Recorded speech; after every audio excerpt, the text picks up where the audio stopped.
Hey, it's Corey. And before we jump in, I need to call out something right away. Kendall was so eager to get into this conversation that he completely skipped introducing our guest, just went straight in. And if you know him, that makes a little sense. So I'm going to fix that.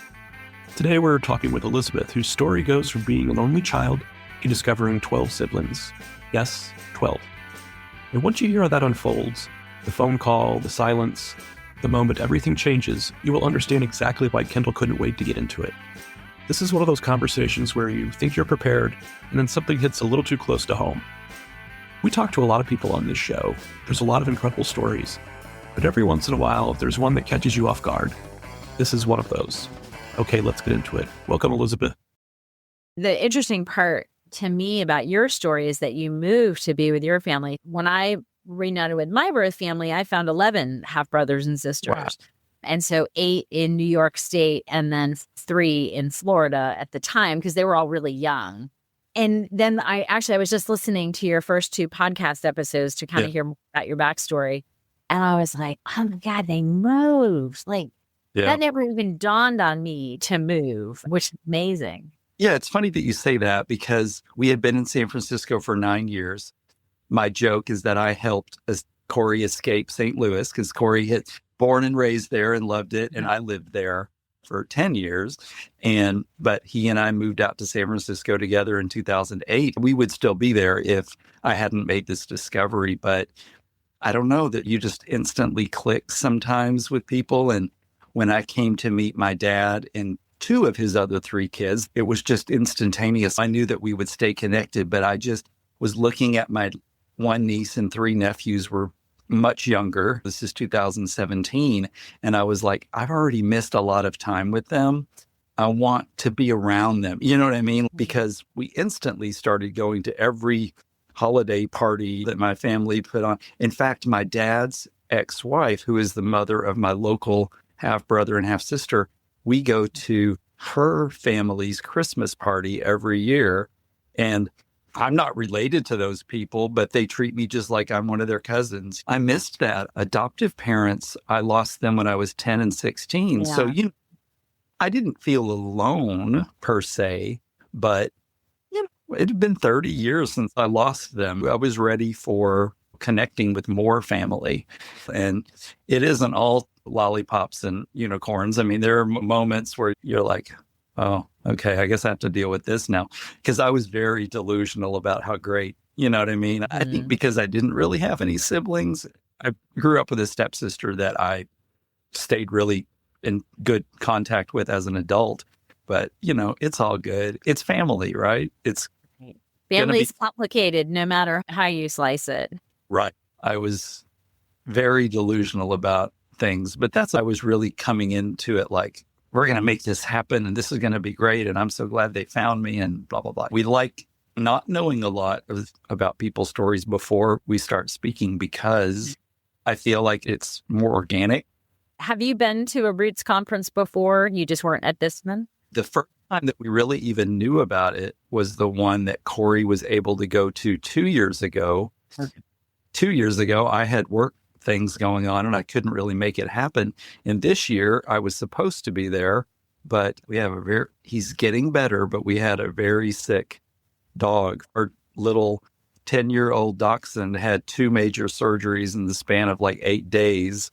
Oh, that's cool. He's doing really well, but he's probably going to be permanently disabled. You had to stay. Yeah, I couldn't put that on any of our friendly dog sitters to be that intense with him. And I felt like he needed me.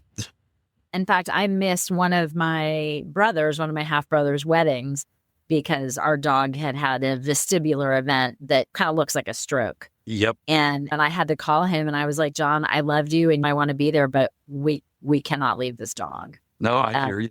What I was going to say about the Roots conference is just the power of the storytelling, that every time you would sit at breakfast or lunch or dinner or be in a session and you'd hear somebody's story for the first time. And it was like, I thought I'd heard it all. And then like, wait, there's what? And what? Yeah. So yeah, it's fun. I'm not like overly emotional in life, but these stories touch me in a way that I never expected. I needed it. I don't think I understood what range of emotion I was going to have after having my own discovery. Spoiler alert for anybody who doesn't usually listen, but I've never spoken to my birth mother. She doesn't want to be in communion. And I still struggle with that. I won't say every day, but it's weird because I never felt rejected ever by my adoptive family. And then to find my mother when I was 47 years old and have her not want to connect with me was surreal. I never in 1,000 years thought that that would be the way that this would happen. It really was shocking for me and still is at some level, just because that's not who I am. If I found my baby that I was forced to give up when I was 15, the moment I found that baby, I would just have to be, on the phone that day. That's just who I am. I hope someday she and I can have a moment. I don't need anything from her, except I've never spoken to her. And I find that bizarre. Yeah, I can only imagine. So are your 6 half siblings then all from your birth dad's side, or some of them birth mom too? 3 from my dad and 3 from my mom. 3 and 3. Okay. So they're all in connection with your mother. My mother's other son and the 2 daughters they're constantly in contact. And so I know that my mom has heard things, about me. And I'm really close with the sister because I'm the oldest on both sides. And the sister right under me in age, my mother's second born, she and I are really close. We talk all the time. She's a travel nurse. She's based in Arkansas, but she's actually been in Connecticut for a year. And so it's been great because we've been able to see her. Yeah. And my baby sister is very tactful, but I get it. She and my brother physically live like really near our mom. And I think it's they're betraying her if they have much to do with me, So I can't tell them to be adults. If you want to have a relationship with me, that's up to you, not her, but I can't understand, that disconnect, but that's on them. I've done everything I can do, know. The one thing I've learned in almost 27 years in reunion is that it changes over time. People's life circumstances change and their experiences and their perspectives. So you never know. And as long as you just keep your door open, who knows what happens. I'm more rude than I think I would ever be if I actually got to speak to her. You know what I mean? It's that built up frustration and not understanding. She knows that I know that she was forced to give me up. So what's the deal? I was born in 1970. There was shame. It wasn't cool. I understand the stories that she was made to go to one of these unwed mother homes. So I don't even know that many people even knew that she was pregnant. You know what I mean? It was frowned upon very heavily. And I get it, but it's also 2026. You know what I mean? Right. But anywho, I should be asking questions about you. Did you know you were adopted? Yes, I did. I grew up knowing. I was raised as an only child in Connecticut, like you, born in 1970. Mom and dad always told me, I don't ever remember a point in time of being told. What was interesting for me is that my adoptive mom was raised in an orphanage. So she was one of 8 kids. And then after their mother died when she was a little girl, the dad took them all and kind of put them in the orphanage and said, good riddance. So she had stayed connected with her siblings as much as she could over the years as everybody got adopted out to different homes. So she really understood my need to search for my birth family. So she was real supportive. So I did not search for my birth family until after my dad had died. And I was 24 when my adoptive dad died. And then I married my high school sweetheart when I was 25 and woke up about 6 months later and was like, I have to search. So, well, that's amazing. I'm so glad, that your mother was supportive. I had the same experience. Both of my adoptive parents were raised by families, but they knew, how inquisitive I was, and B, that they always were going to support that. The moment I could start searching, I did. It's just tough. Mine was a private adoption, so it was sealed.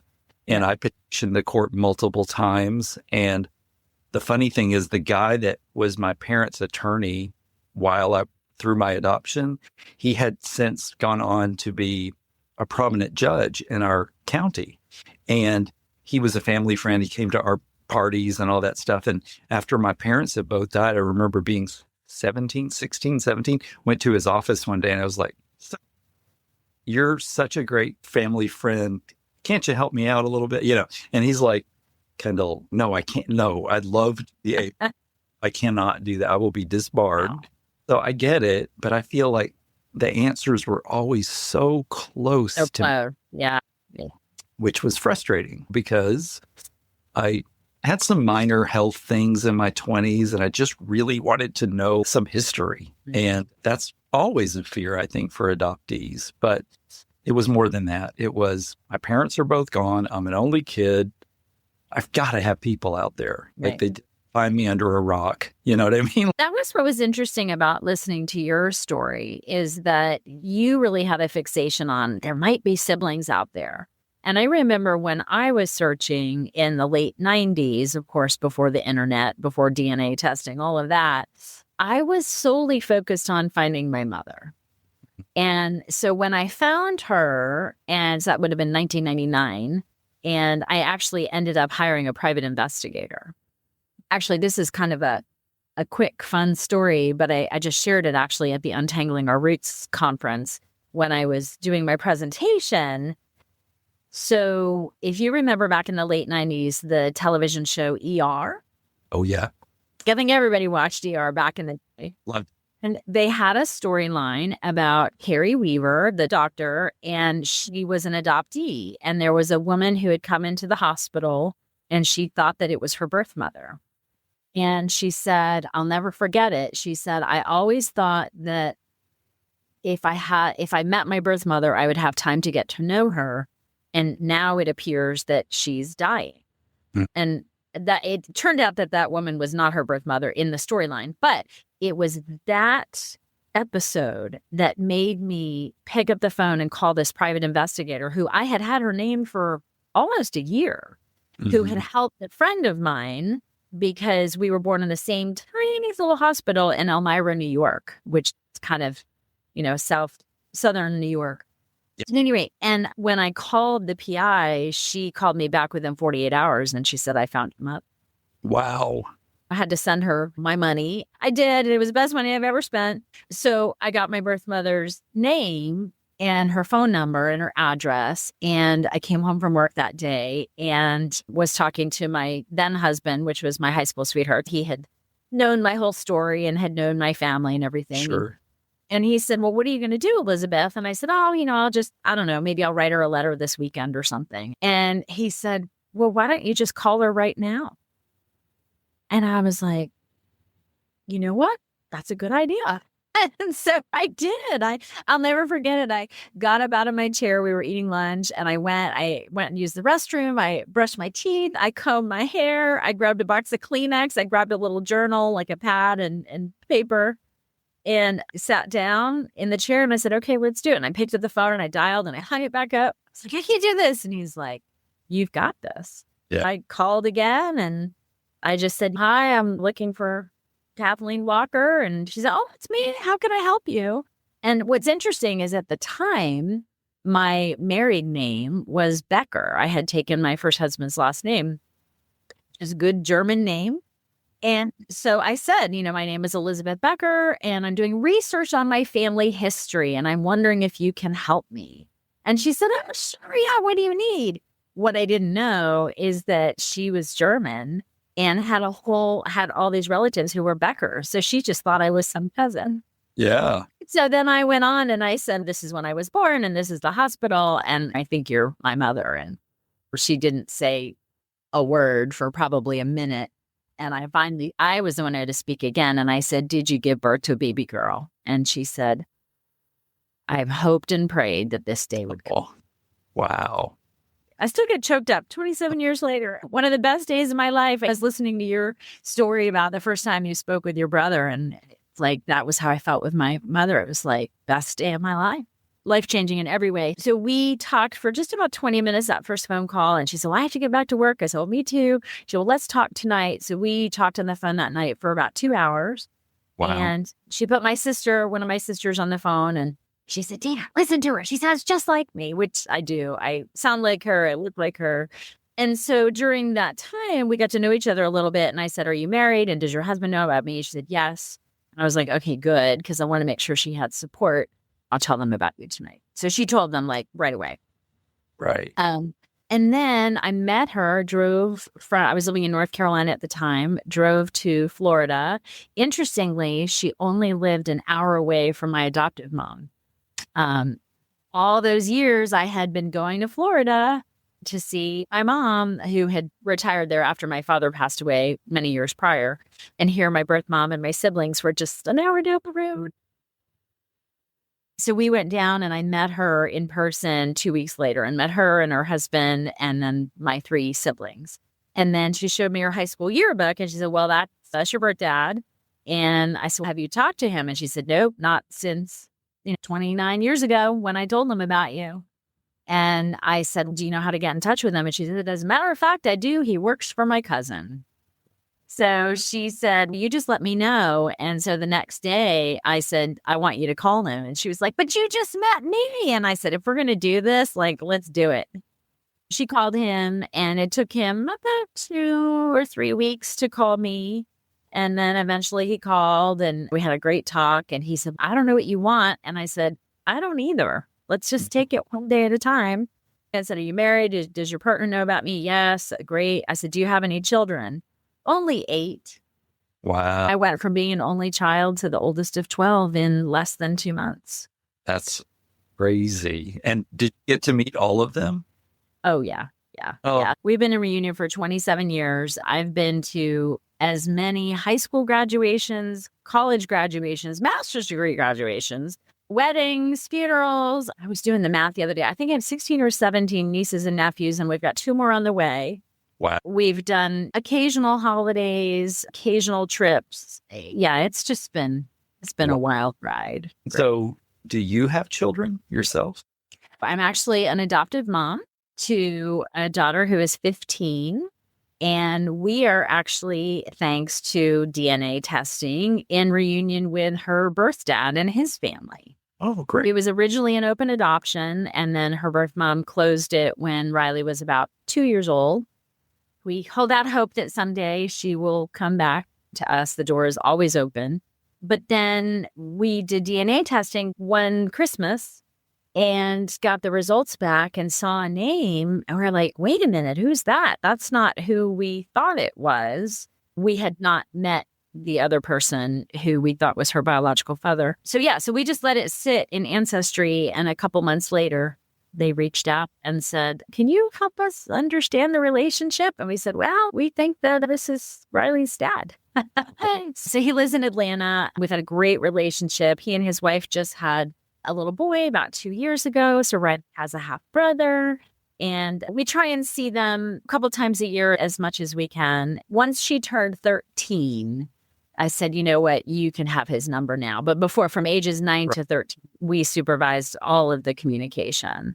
But when she turned 13, we said, you guys can just kind of work on your own. So her dad and I still talk with him, but we really let Riley and her birth dad develop their connection.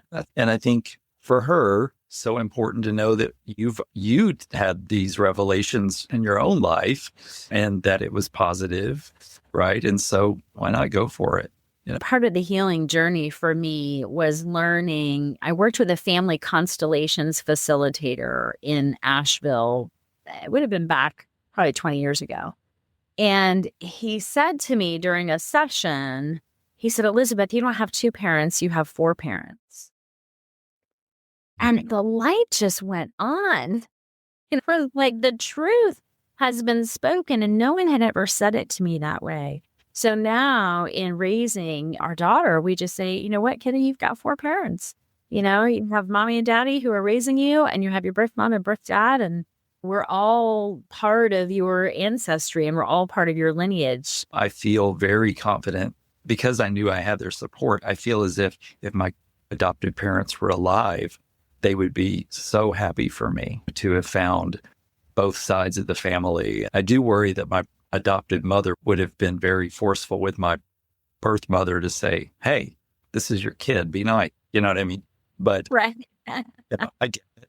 But at the same time, I really do know that I have their support. And yeah, even when I was 15 and I was like talking to my dad, my adoptive dad, I was like, help me find people. This is 1985. There weren't many options, but we were doing crazy things like scouring phone books and calling people when I was 18. And I wonder if my birth mother's parents ever saw this, but I put out a half-page ad in the Little Rock newspaper saying, my birth name was Scott White. I was born in Little Rock. I didn't know, of course, that my biological maternal grandparents still lived in Little Rock. So I always wondered if they could have seen that ad saying, if you know me or if you know who I am. So I was doing as much as I could do. Every registry that was out there, whether it was paid or free, I was on. Ironically, my half brother that I first connected with in 2017, he and I figured out that we both had submitted my details to a couple of the same registries. So it's so crazy that we didn't find each other in the late 80s. But these places were being run on a shoestring budget. They were nonprofits. I don't fault anyone. I just wish that connection could have been made back when both my brother and I were looking for each other. I didn't know who I was looking for, but he was looking for me. I think the explosion of social media and the explosion of DNA testing, now people are finding so quickly. I have to say, just personally, my search took 3.5 years from the time I decided to search for my birth family and when I actually found them. And as hard as it was to wait, and it was long and frustrating, and I know your journey also took many, many years, but I'm also grateful because I had that time to get, I think, some more emotionally prepared. But, just having come back from the Untangling Our Roots conference in Atlanta, which was so fantastic for any of your listeners who are listening, please join us in 2 years in Seattle. Untangling Our Roots is a fabulous organization, and I learned so much and met so many great people. But a lot of the stories that I heard were people literally finding relatives in hours. Mm-hmm. They get the information and then they search someone on Facebook and then they're sending an email and then they're on the phone. It's like, what would that do to your nervous system? Oh. Corey gave me my kit for my DNA kit, my birthday in July of 2017. I got the result on August 23rd via email. And connected with my brother 5 minutes later. And then on Labor Day, so a week and a half later, it's when my brother called me. We were both off work because, it was a holiday.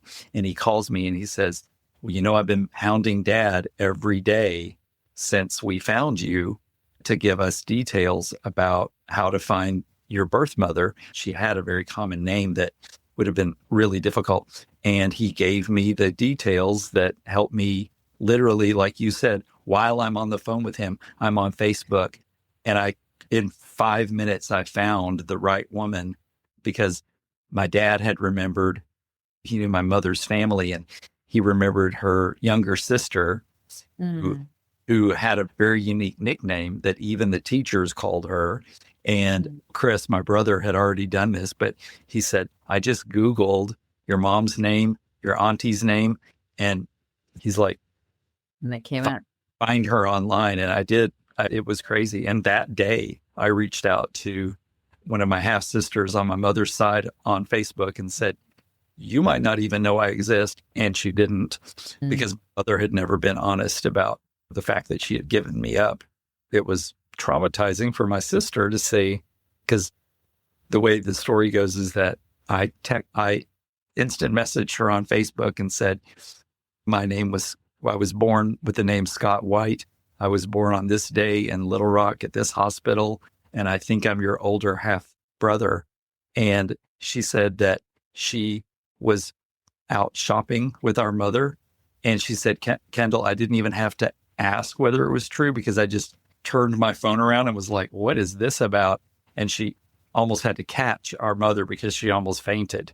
Because, Wow. yeah, so I accidentally brought some drama, but, Hi, here. and so it was startling for them, of course, because they didn't know about me. My dad's side is the exact opposite. He had always wanted to find me. The moment I met my stepmother, she hugged me and said, oh, you were the baby we always wish we could have found. You know what I mean? Like it was just the complete opposite reaction. Right. Yeah. Everybody's story is so different and so unique, and we don't know what their life experiences were. Like, I think about what the times were like, especially in, the 50s, 60s, early 70s, the pressure that they faced. The way that my family got moved to Arkansas is interesting because both of my grandfathers were stationed on Otis Air Force Base in Cape Cod. And when my mother's pregnancy was discovered, the story goes that both my grandfathers were brought into the base commander's office and they said, well, one of you can stay, but one of you will have to accept a transfer because we're not allowing this. Now, whatever, but that's the reason that my mother's father accepted a transfer from Cape Cod to Little Rock, Arkansas, while my mother was pregnant with me. And that's why I'm born in Arkansas. Never knew I had a connection to New England because my father's family stayed out here. My father's family never left.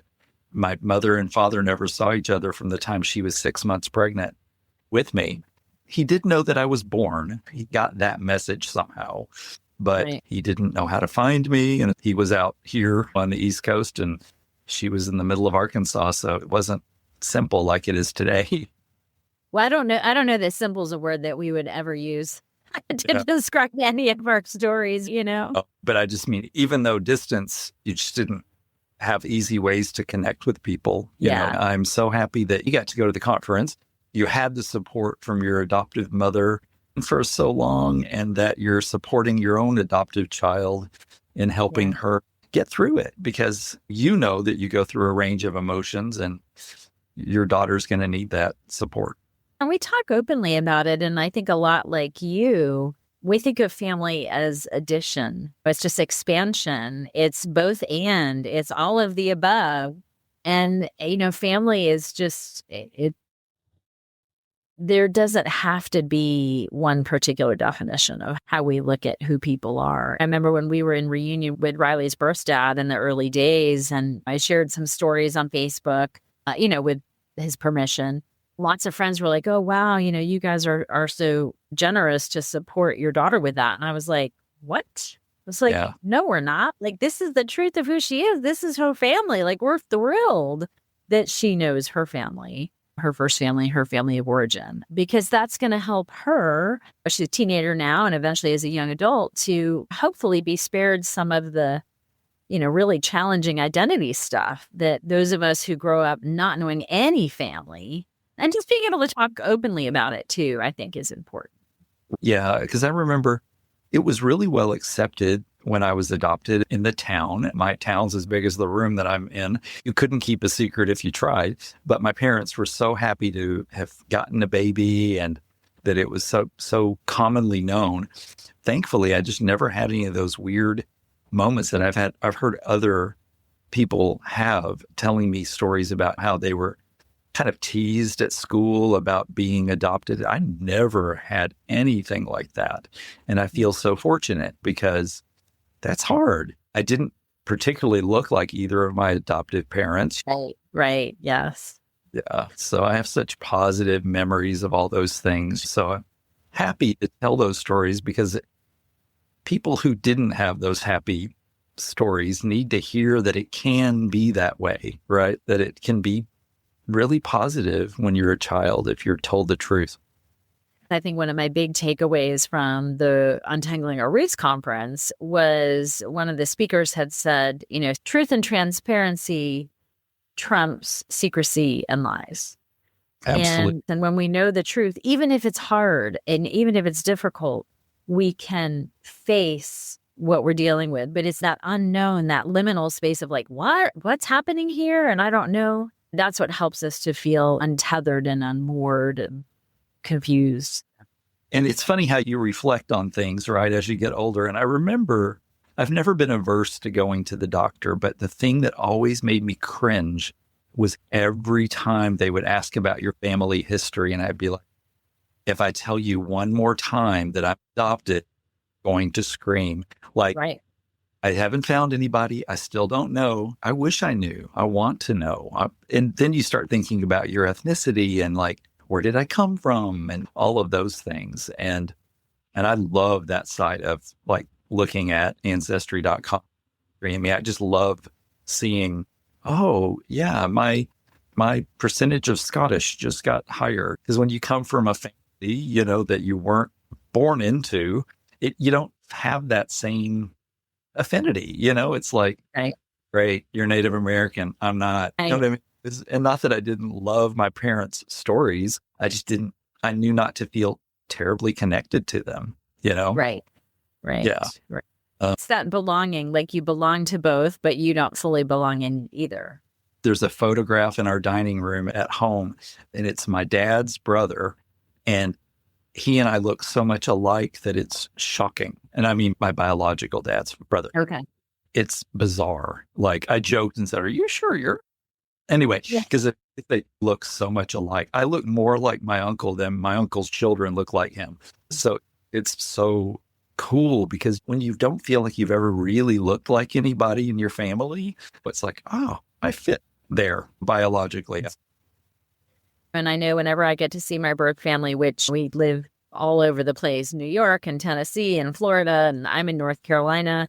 But when we do get to spend time together, I just love even like sitting on the couch next to them. We'll kick our feet up on an ottoman or something. And I'm like, oh, look, we have the same feet. My sisters, like we all have these really big, broad shoulders. And I'm like, oh yeah, like these are my people. Completely true. Because I think about it now, but when I was like a kid, I know I wasn't looking for those things. I'd hear other people say, oh, he looks just like his father. Well, I didn't, and it didn't bother me, but I just never knew how much that was going to mean to me when I actually like somebody. One of the things I said in the early days of reunion, I felt like I had found the puzzle pieces that were missing, but I didn't know they were missing.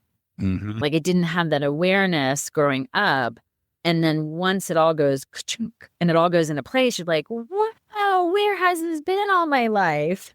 It's very difficult to explain to somebody. You have to kind of live through that to know it. Because I never knew that I was going to care as much as I do. Like going to hang out with my brother, my local brother, watching his mannerisms and seeing it in me. Yeah. It's amazing to me. Yeah. I really get with my nieces and nephews, just watching them grow and seeing similarities for me in them. It's amazing. I love it. I don't know why I care so much, but I do. Yeah. And I love that you move to be near your family. And so you can really embrace that time with them. So you're making me realize I need to step up my travel game a little bit and then go see more of mine because I'm the oldest of the 12. And so a lot of them have little kids, like babies. So it's a lot harder to travel with little kids. So Sure. Well, and shout out to the spouses like my Corey who were willing. It was on the plane ride back from meeting my dad and two of his other three kids where Corey looks over at me and says, I guess we're moving to New England. He's always been that person to say he wanted me to have what he has. yeah. And he knew it would mean so much to me. And he knew more than I knew. He knew as soon as we got here that it was going to be amazing. And it has been. Yeah. I needed that extra push, to say, we can do this. It's never easy to move 2,600 miles. But when you do, you need that support. Shout out to those support partners, right? Because when they witness what we go through and experience and can really see it and get it, they do as much as they are able to. And it's really powerful because they're they're honoring and acknowledging our losses and our desire for the reconnection. And the normality of, having family. Yeah, that's right. It's everybody should expect it. I'll share one last thing, and then I know we need to wrap up. So I have been dating my boyfriend who lives 1,000 miles away for 3 years now. And so we've been long distance and not living in the same state, but he came to the Untangling Our Roots conference with me. And it was just so powerful to be witnessed. Obviously, professionally, I gave 2 presentations and was talking about my specialty, which is reunion, building healthy relationships and reunion. But also personally, just him witnessing me and my story and then listening to everybody else's. So we were driving home and we stopped in Gainesville, Georgia for lunch on the way. And he said, Elizabeth, we've been dating for 3 years now. I thought I had a pretty good handle on understanding you as an adopted person and you as an adoptive mom and, all the things that you told me and all the stories. After this weekend, I realized that I only knew about 1% of what your life experience has been like. This has completely opened my mind to people who walk around disconnected from family and you have no idea because it's like it's an invisible thing because you don't ask people about it. Well, I'm happy. And that to me is wonderful because we need to encourage more supportive partners to come and experience that because they're going to see us in a position, in a good way, of being extra vulnerable. Yes. Hearing, thankfully, my partner comes home and tells me all about them and get to experience things like having people like you on the podcast. That's what this is all about, is normalizing this experience for literally, it's happening every day. People are getting results every day now. And I never knew how much I needed this I joke and say I don't need a therapist. I do have a therapist, but I'm saying I feel like this is therapy for me. It's so fulfilling. And I feel like now this is part of my reason to be on this planet is to help people feel comfortable. Like you're doing it with your podcast. So thank you for the platform and sharing everybody's stories. Absolutely. It's been a delight to be here with you. So thank you. The very last question, we didn't used to ask this at the beginning, but we started asking people because we're such music fans in our household and music is playing 24/7. We probably only turn it off to do a podcast, but we wonder, we're always curious when you were going through, and this is going back a ways for you, but when you were going through those first moments of revelation of finding family, was there an artist or a song or even a genre that helped you through things? The only thing that comes to mind is, like you, I was a child of the 80s. And so I always loved to listen to Boston.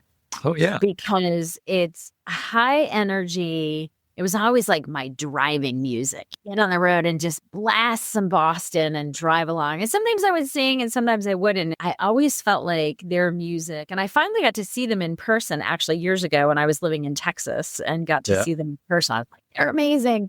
I think just kind of sometimes turning on some loud music and just allowing it to overtake me because you're processing so many emotions during that time. So, yeah. What about you? What are some of your favorites?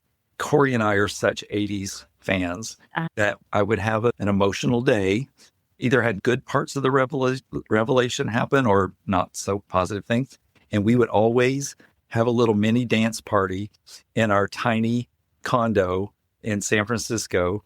We would just turn on 80s music and just good old time. It was a release, whether it was for positive energy or getting rid of some negative energy. Yeah. It was all up. And we're still a sucker for 80s, like what we call dance music. So great to chat with you. Too. Thank you. Wow. I'm just going to sit with that episode for a second because there are some when you walk away thinking about the story. And then there are episodes when you walk away thinking about your own life. And this was one of those. Hearing Elizabeth talk about that phone call, the moment where everything changes, and then hearing Kendall reflect on his own experience, it's a reminder that there is no one version of how this goes. Some people get the "I've been waiting for you," and some people get silence. And some people get both at the same time. And somehow you still have to figure out how to move forward. What I keep coming back to in this conversation is something Elizabeth said about family being addition, not replacement, not competition, but addition. And that may sound simple until you're the one living it, until you're trying to hold space for joy and grief at the exact same time. That's the part people don't always see. But if you're listening to this and you're in it right now, or you've been in it, or you're about to be, you're not crazy for feeling everything all at once. That's kind of the deal. And like we always say, the reason we keep doing this, having these conversations and putting this out there, is because somebody out there needs to hear it. Maybe today, that somebody is you. So thank you for being here. Thank you for listening. And thank you to Elizabeth for going there with us. We'll be back next week. And remember, family secrets are the ultimate plot twist. The Family Twist podcast is presented by Sapwa Fair Marketing Communications and produced by Mosaic Multimedia.